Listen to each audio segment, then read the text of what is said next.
Wood, and this is Studio 3A. There's nothing funny about this introduction. No, there's... This is my friend, Anna Hackler. Hi, I'm just giggly this morning. I've been listening to Giggly Squad, the podcast. There's a podcast called Giggly Squad? Yes, and it's like 4 girls who just giggle at everything. And every time you're like, I love that you laugh at my jokes. I'm like, I'm a giggler. Today we're talking about giving. Yes. Speaking of podcasts, there's a podcast that's giving some people angst. Because Kamala was on Call Her Daddy on Sunday. I hate when you don't prepare me for things. Because I want you're your about to natural get my reaction. I'm so upset about it, actually. Why? I think it's so... See, this is why I wanted the reaction. Because I think you let out a string of expletives. And I don't mind cursing on this show occasionally, but you did not deserve what I was about to... I'm really upset about it. I think it's super... And to be fair... Natural disasters have happened before. This has happened before. It's happened with different people. I am very tied to Western North Carolina, and you couldn't be on the ground within the first 3 days of the flood. You had to go record Call Her Daddy. You couldn't have rescheduled it. Because they ask politicians not to come in right away because they have to divert police I feel like resources. the presidential candidate should be like, I'm coming anyway. Yeah, they generally tell people not to. I don't care. That's fine. I don't love that you brought this up. Now I'm in a bad mood. The issue is not the podcast in general. It's the timing. Yes. Okay, because some people are like, it's beneath a presidential candidate to be on a podcast Donald like that. Trump's been on a lot of podcasts this season. I think it's smart to meet people where they are. I think so, too. Well, I think, and if you, look at polls, the polling shows that, the way that people are voting is kind of based on what podcasts they're listening to. Yeah. So, wow, I really didn't like that. I'm going to shake it off. The issue's with the timing, though. Yes, because we're pro. So if Studio 3A is officially pro politicians appearing on podcasts. Hey, politicians, come on Studio 3A. Absolutely not. No. Wow. So I thought we were in agreement, but now we're not. I think we're talking. I'm in agreement. If it's not technically. Technically, we're not a podcast for a video cast, so they couldn't come on here anyway. Call Her Daddy's also a video. Well, no, it is an audio format. Yeah. Can we move on? Yeah. Last week we talked about Betterment. Did you get some responses? Yes, I did get some responses. Okay, so my friend Kaylee said that she's grateful for knowing that she's conquered the hardest days she's already had. I thought that was so sweet. Mm-hmm. And then she was bragging that she's actually an OG Casey Musgraves fan. Really? Not just Star-Crossed or Before Golden Hour. Mm-hmm. So Kaylee's favorite song is Follow Your Arrow. Follow Your Arrow. Is that before Golden Hour? By kind of a lot. Oh. And I said, oh my God, I'm also an OG fan. My favorite song is actually Dime Store Cowgirl. You don't know either of those songs. I know Follow Your Arrow. Follow your arrow wherever it points. Yeah, okay. Except in tune. Yeah. Jacob's favorite song is Happy and Sad. But that's good. That's on Golden Hour. Yeah, but... my friend Maddie said that she really loves the new podcast format. Thank you. She thinks we're so fun. We are so fun. Thank you, Maddie. She said, you're so fun to listen to. Thank you, Maddie. Yeah. And then my friend Marissa, this was one of the meanest things she could have done to me. And we were going to show the TikTok, but I couldn't download it. I was 85 years old. She sent me a TikTok of a croc getting stuck in an escalator. And she said, look, your fear really can happen. And I said, at least my Crocs don't make it to the mall. So you don't wear your Crocs to the mall? No, I wear them a lot of other places, but not generally. You wear them to work sometimes. Well, I am wearing them right now. There you go. The truth comes out. To be fair, I'm not going to take my shoe off, but they are platform Crocs. They're not the traditional. There's platform sandal Crocs. In the TikTok, it was a traditional Croc. The longer you go, you're not digging yourself out of the hole. No. Yep. So I'm gonna move on. And then she said she loved the Casey and Sabrina integration into last episode. She said she was pro integration on this podcast. Aren't you? Pro integration? Yeah, that's what I thought. She said that she was telling someone the other day that 27 is the year you come into your Venus, and she said, then I realized I think Casey, I just messed up Casey's words. I don't even. So that's from last week. If you have a comment on this episode, comment, share. Comment, and share. But really comment or text one of us. Or like. Or Sharon. We like all of them. We do. We like engagement. Mm-hmm. Yeah. So what are we talking about today? You said talking about giving. Okay. I have 4 quirky charities, and I just want to get what are the vibes on these? Okay. We need a vibe check on these charities. I feel like I'm not in the mood for this today. You're gonna get. Because I put you in the bad part at the beginning. Yeah. Okay, let's go. Okay, first is Helping Hands Monkey Helpers. For people with spinal cord issues, they train capuchin monkeys to help you around the house.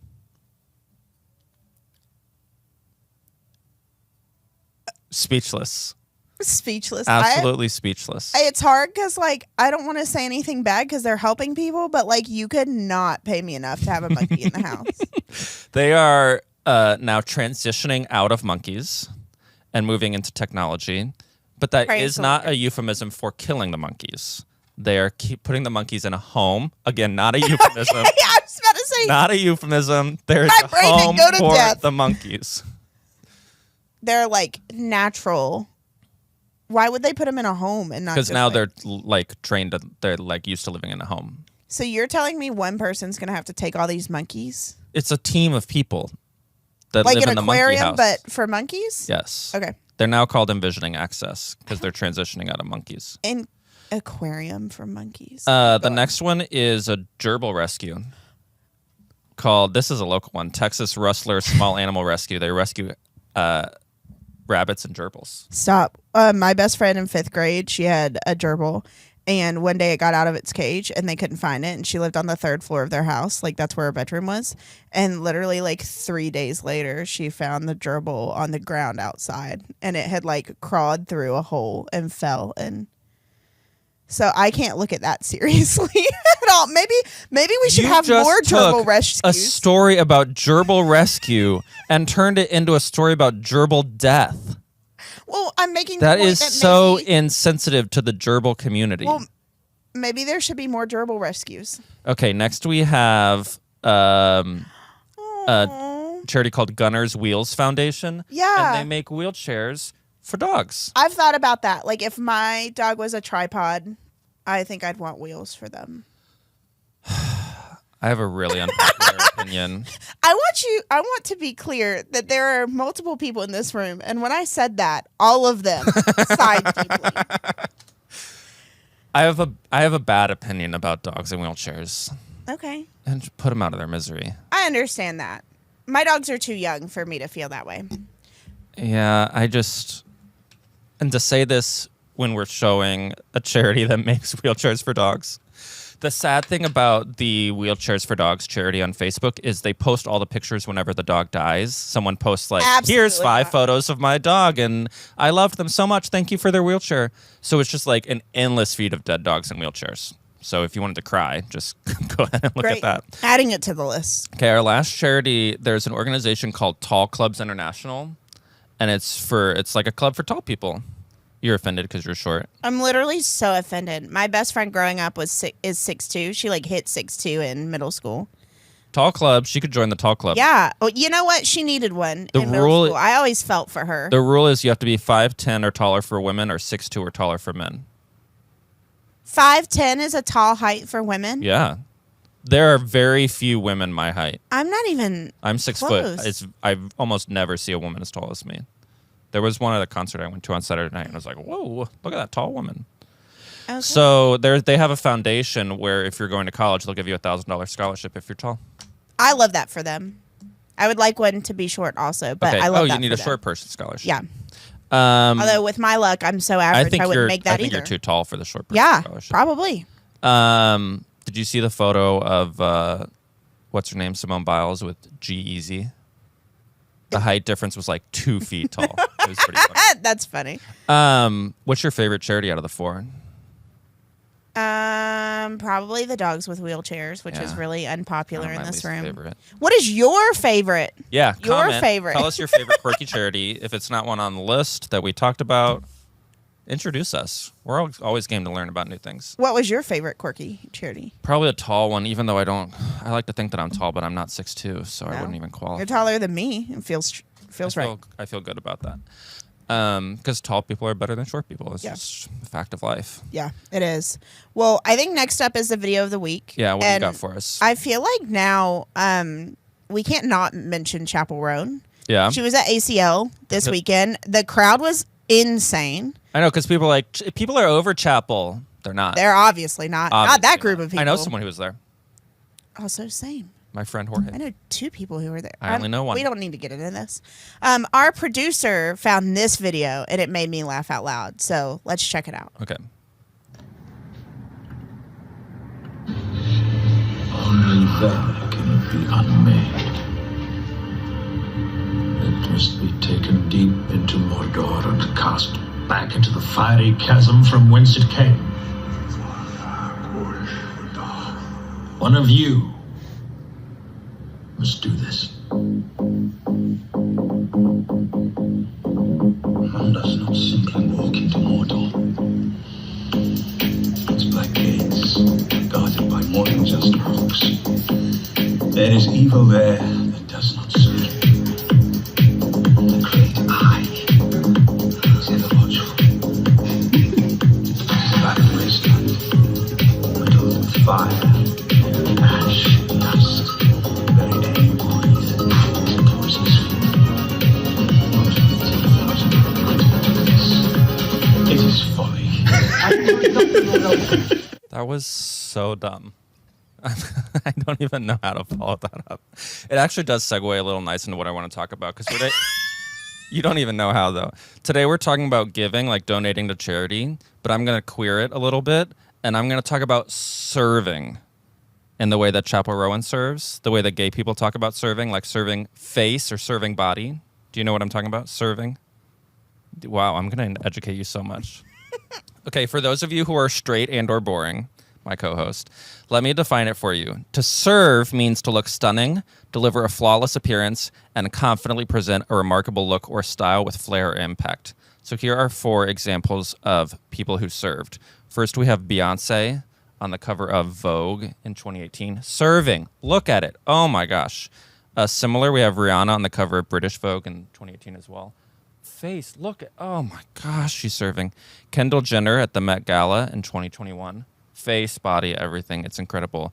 And the true primo serve of all time, Princess Diana in the revenge dress in 1994. Complete serve.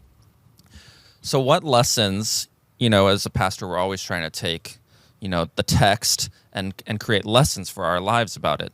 So this is the text, people serving. And what lessons can we apply to our lives? First, people who serve do so with confidence and self-assurance. And for me, this is a necessary precursor to anything that comes next. It's hard to project a stunning appearance or a stunning personality into the world if you don't believe in yourself. RuPaul likes to say, if you don't love yourself, then how the hell are you going to love anyone else? And I'm going to create a corollary to the RuPaul principle, if you will, and say that if you don't believe in yourself, how the hell is anyone going to believe in you? You are a beautiful child of God. You have so many incredible skills, talents, and features. We all have flaws, but don't let that define you. You're here to serve. You're here to make a mark. Believe in yourself. And once you have that self-confidence, you can move on to the second step, striving toward perfection. Serving isn't easy. It doesn't happen naturally. You've got to work for it. You got to pay attention to detail. You got to be creative. Imagine the beauty that you want to see and set about bringing it into the world. The world needs what you have to provide, so don't sell yourself short by settling on anything less than your best. And once we have taken the time to build yourself up to greatness, you have the bandwidth to spread that love and sprinkle a little of your greatness around. In reality, serving is vulnerable. It takes guts to put yourself out there and share who you are with the world.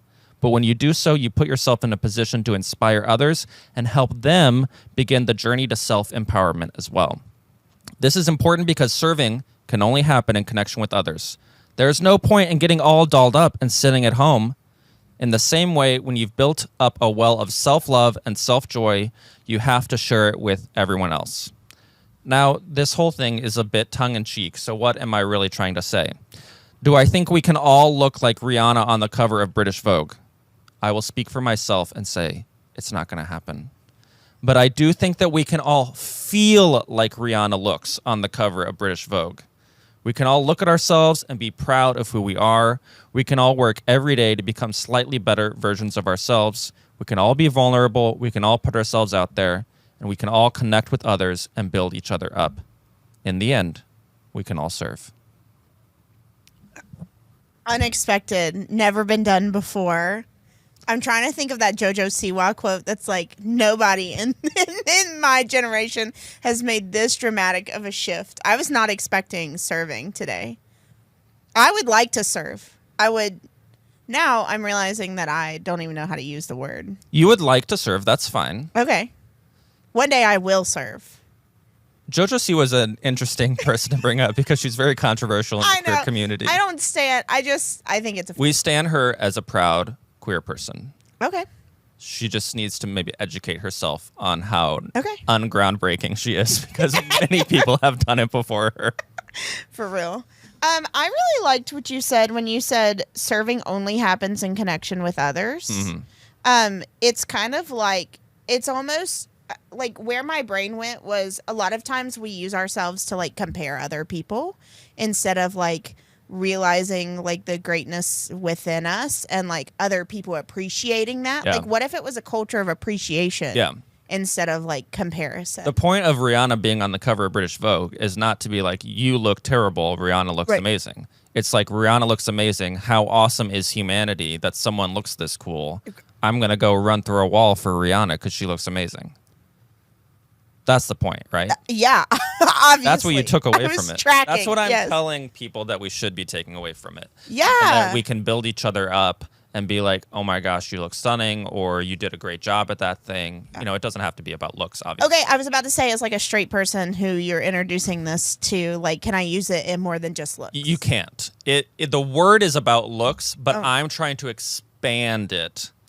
Oh, this is not a movement. It's a Roy original. This is a pastoral interpretation of serving. So like we're taking the concept of serving, looking flawless, and saying how can we embrace that positivity. It's a message of positivity. Yeah. And being confident in yourself. Yeah. And saying, I've worked hard at this, and the thing that I did, it really turned out well, and I'm proud of myself. Yeah. And seeing when other people do that and being like, wow, they did awesome at that. I'm so proud for them, and I can do the same, and we all can build each other up. I love that. Because a lot of, I mean, especially in like fashion, a lot of it is like tearing people down, and you have to look a certain way, or, you know. Yeah. I'm trying to think about like people I love that then serve in this capacity. So like my friend Dorian does art, and like that girl serves. You serve with your quilts. You got some quilt serves. You serve with your jokes. I really have nothing going for me. It's okay. You had to reach for something. Stop saying I serve with my fantasy baseball skills. I just don't see that side of you. It's so sad. How sad of a life do I lead that like my greatest... I would love for you to comment what Roy serves. Yeah, what you see Roy serving. Because this is about building people up. Yes. And I would also love to see like a comment about someone you love that serves something good. I have got to stop using this word. You're close. I think we need to wrap this up and like workshop it offline. Yes. Tell us how you serve. Tell us someone who serves who inspires you. Tell us how we serve, because we like hearing good comments about ourselves because we're flawed human beings. But everybody needs, being built up. Yeah. Yeah, go serve this week. Yeah, go serve. And know that we're cheering you on. Woo! We'll see you next week. Go you.